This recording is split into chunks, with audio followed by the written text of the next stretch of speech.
Hi అండి. ఇక్కడ అప్పడాలు అనుకుంటున్నారా? అప్పడాలు కాదు, పూరీలు. అండ్ పూరీలకైతే బేసన్ కర్రీ అయితే ప్రిపేర్ చేసిన. అండ్ బేసన్ కర్రీలో కొత్తిమీర అయితే వేస్తున్నా. Easy process. అండ్ పప్పు వాటికన్నా కూడా ఈ బేసన్ కర్రీ చాలా టేస్టీగా ఉంటుంది. అండ్ ఇక్కడ వచ్చేసి పూరీకి అయితే ఆయిల్ అయితే హీట్ చేసుకుంటున్నా. అట్లా ఫస్ట్ శాంపిల్ కోసం ఒక చిన్న ముక్క అయితే వేసిన అనమాట. అండ్ ఇలా పొంగడానికి రీజన్ ఏంటంటే నేను కలిపే పిండిలో కొంచెం చక్కెర, ఉప్పు అండ్ ఉప్మా రవ్వ వేస్తాను. ఇలా పొంగుతాయి అనమాట. అండ్ ఒక గంట ముందే కలిపి పెట్టుకుంటా. లేవగానే కలిపి పెట్టేసుకొని ఇంకా తర్వాతనైతే పని అంతా చేసేసుకొని తర్వాత వచ్చి పూరీలు చేస్తాను అనమాట.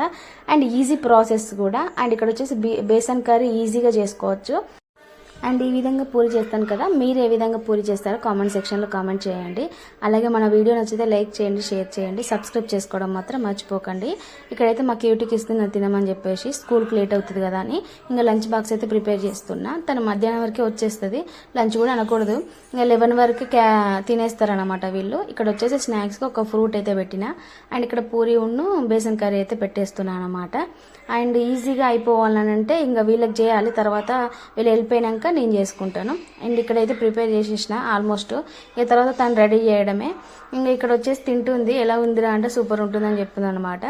దోశ, ఇడ్లీ ఇలా తినదు. కొంచెం ఇంకా గోధుమ పిండితో చేసేటిది ఏదైనా కూడా ఇష్టంగా తింటుంది.